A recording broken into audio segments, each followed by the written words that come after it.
Hello guys, welcome to strategic affairs. Now अगर आज आप देखो तो पूरी दुनिया में चल रही है एनर्जी की शॉर्टेज। और एनर्जी की शॉर्टेज क्यों है? कोयले की कमी पड़ रही है। आप अगर देखो तो यूरोप और इवन चाइना में कोयले की कमी की वजह से कई सारे पावर प्लांट्स काम करना बंद कर रहे हैं। कई शहरों में लाइट भी गई है और चाइना में तो इसका इम्पैक्ट बड़े स्केल पर देखने को मिला।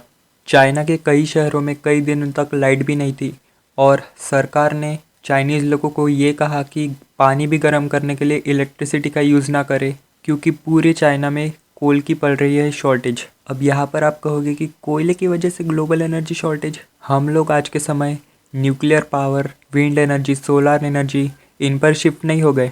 देखो अभी टाइम लगेगा। अब न्यूज़ तो रोज़ ही आती है कि ये पावर प्लांट खुल गया, ये सोलर पार्क खुल गया, इतने गीगावाट की इलेक्ट्रिसिटी जनरेट हो रही है, लेकिन इसको अभी टाइम लगेगा। ये आपके सामने आर्टिकल है, फोर्ब्स का 2020 का आर्टिकल है ये।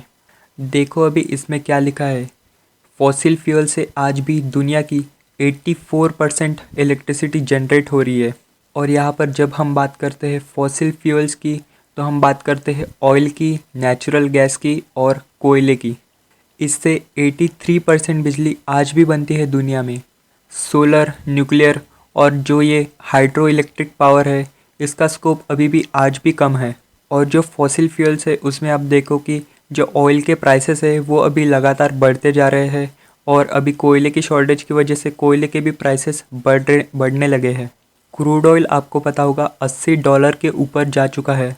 कोयले को आप देखो तो इसके भी प्राइसेस लगातार बढ़ते जा रहे हैं। कोयले की सप्लाई ही कम हो रही है ग्लोबल सप्लाई चेन में, इसलिए कोयले के भी प्राइसेस बढ़ रहे हैं। चाइना में भी कोल की ही शॉर्टेज की वजह से पावर कट बहुत हुए थे और अभी इंटरनेशनल मीडिया ये कह रहा है कि सेम चीज़ हो सकती है इंडिया में भी, क्योंकि इंडिया में भी जो कोयला है वो ख़त्म होने को आ जाएगा। यहाँ पर आप देखोगे ऑस्ट्रेलियन मीडिया का आर्टिकल है, India could run out of coal soon, so why is a country with such a big reserves facing shortages. ये और एक आर्टिकल है निकी एशिया का, India nears widespread power crunch. बताया ये जा रहा है मीडिया के द्वारा कि आने वाले कुछ हफ्तों में या फिर महीनों में इंडिया में हो सकते हैं बड़ी कोल की शॉर्टेज और डेली या फिर रेगुलर आपको पावर कट्स देखने को मिल सकते हैं। नाउ ये पावर कट्स क्यों आ रहे हैं, क्या है इसके सोल्यूशन, डिस्कस करेंगे। Everything will be crystal clear.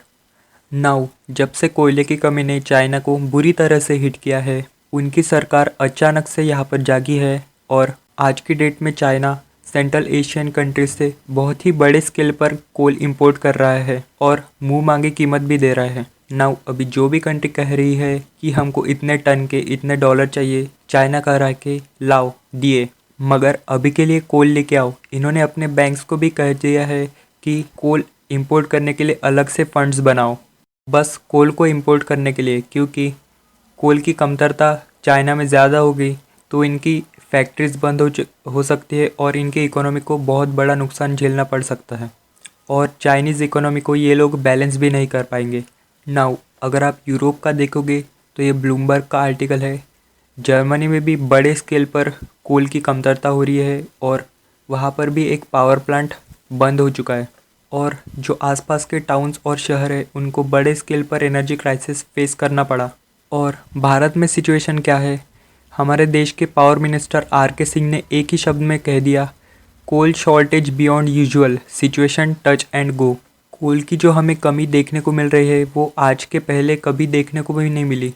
Coal shortage beyond usual, situation touch and go, मतलब अभी के लिए हमको जितना कोल चाहिए उतना ही है हमारे पास, एक्सेस का कुछ भी नहीं बचा।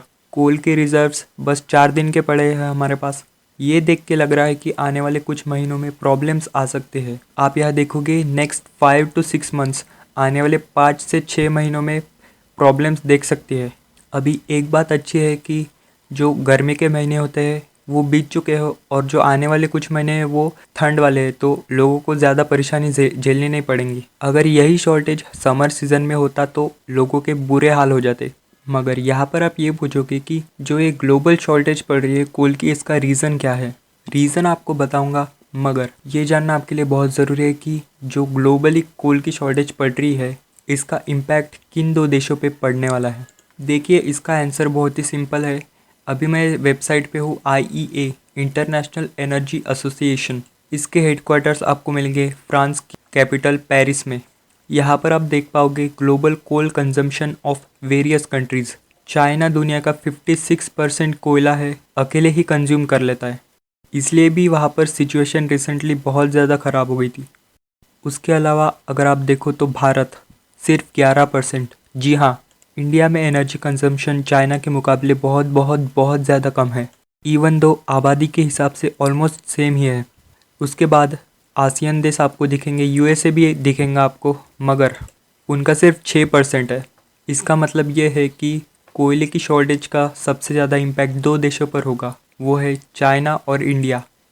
पाकिस्तान, बांग्लादेश, इन पर भी हो सकता है इम्पैक्ट, मगर ग्लोबल इकोनॉमी में वो अभी इतना काउंट नहीं करती है। USA यहाँ पर बच जाएगा क्योंकि USA में ज़्यादातर एनर्जी आज की डेट में ऑयल से जनरेट होती है। ऑयल को ये बर्न करते हैं और इलेक्ट्रिसिटी को जनरेट करते हैं। और आज की डेट में अगर आप देखो तो USA ऑयल का बहुत बड़ा प्रोड्यूसर भी है। नाउ अब बात करते हैं ये कोल की जो शॉर्टेज है ये दुनिया भर में आई कैसे। इसका रीज़न है कोविड-19 पैंडमिक। 2019 का अंत और 2019 की शुरुआत में लग रहा था कि ये पैंडमिक तो कुछ साल चलेगा ही, वैक्सीन का कुछ पता नहीं था उस वक्त कि कब आएंगी वैक्सीन और कब हम इस पैंडमिक को कंट्रोल कर पाएंगे। आपको ये पता होगा कि शहर पूरे खाली हो चुके थे, लोग ड्रोन से वीडियो बनाकर यूट्यूब पर अपलोड कर रहे थे कि देखो मुंबई बिल्कुल खाली, सब लोग घर पर हैं।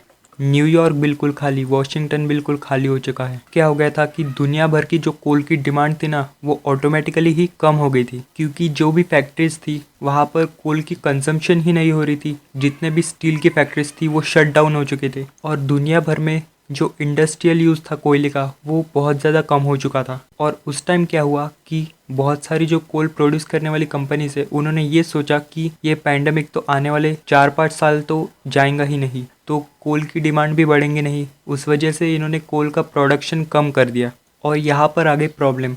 अचानक से वैक्सीन बन जाएंगी, अचानक से ग्लोबल इकोनॉमी खड़ी हो जाएंगी, ये उन्होंने सोचा ही नहीं था। USA बैंक्स का इंटरेस्ट रेट इतना कम कर देगा कि दुनिया भर में पैसे की कमी होगी ही नहीं।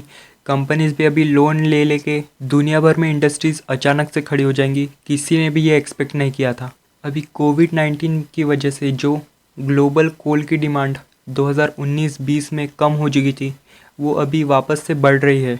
और अब जो ग्लोबल कोल डिमांड है ये सरपास कर चुके हैं प्री कोविड लेवल को, क्योंकि अब सब लॉकडाउन वगैरह खुल चुके हैं तो फैक्ट्रीज भी सारे चालू हो गए हैं। और अभी सिनेरियो ऐसा है कि सारी इंडस्ट्रीज चार्ज हो चुकी है और चाहे वो स्टील की इंडस्ट्री हो, पेपर की इंडस्ट्री हो, सब चाहते हैं और प्रोड्यूस करो और बेचो, और उसके लिए कोल की बहुत ज़्यादा डिमांड है।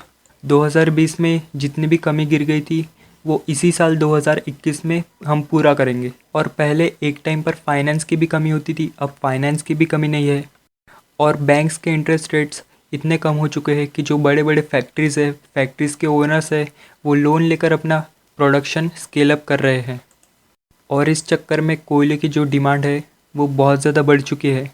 और ये बात ध्यान में रखिए कि कोल सिर्फ इलेक्ट्रिसिटी जनरेट करने में ही नहीं, बल्कि steel production, cement production, heating और भी कई सारे यूजेस है इसके, जैसे कि alumina refineries, paper manufacturing, chemical और फार्मास्यूटिकल इंडस्ट्रीज़ में भी कोल का यूज़ किया जाता है। तो इंडस्ट्रियल डिमांड कोयले की इतनी ज़्यादा बढ़ चुकी है कि अभी कोयले की पड़ रही है ग्लोबल शॉर्टेज। एग्जाम्पल के लिए यहाँ पर ये देख लो कि अभी जो इंडिया का स्टील आउटपुट है वो हम एक्सपेक्ट कर रहे हैं कि 18% जंप हो जाएगा। तो हम ये एक्सपेक्ट कर रहे हैं कि 2022 में 120 मेट्रिक टन स्टील हम प्रोड्यूस करेंगे।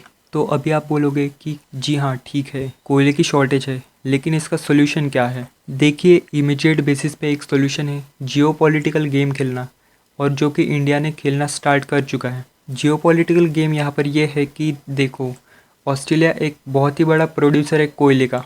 अभी ऑस्ट्रेलिया का कोल इन्होंने एक्सपोर्ट करने के लिए भेजा है चाइना में, मगर बहुत सारा कोल यहाँ पर चाइना के पोर्ट्स में पड़ा हुआ है। चाइना के प्रोड्यूसर्स उस कोयले को खरीद नहीं रहे। क्यों? क्योंकि चाइना और ऑस्ट्रेलिया के बीच में जो जियोपॉलिटिकल टेंशन चालू है उसकी वजह से चाइना के ऑस्ट्रेलिया के साथ संबंध खराब है। ऑस्ट्रेलिया अभी न्यूक्लियर सबमरीन्स बिल्डअप कर रहा है, ये लोग ताइवान का सपोर्ट कर रहे हैं। तो इसलिए यहाँ पर आप देखोगे आर्टिकल है चाइना को कोयले की ज़रूरत है, ऑस्ट्रेलिया के पास वो है, लेकिन एक चीज़ बीच में खड़ी हुई है। वो चीज़ यही है कि जियोपॉलिटिकल इशू यहाँ पे आ चुका है, जो बहुत ज़्यादा ख़राब रिलेशन है बीजिंग और ऑस्ट्रेलिया के। इस चक्कर में चाइना यहाँ पर आज के समय कोयला नहीं खरीद रहा फ्रॉम ऑस्ट्रेलिया। अब इंडिया यहाँ पे चुपचाप आ रहा है।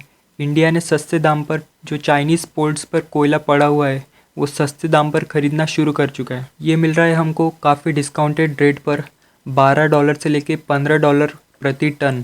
इतना हमें डिस्काउंट मिल रहा है जो कि काफ़ी प्रॉफिटेबल है। मगर इससे पूरा एनर्जी क्राइसिस सॉल्व नहीं होने वाला।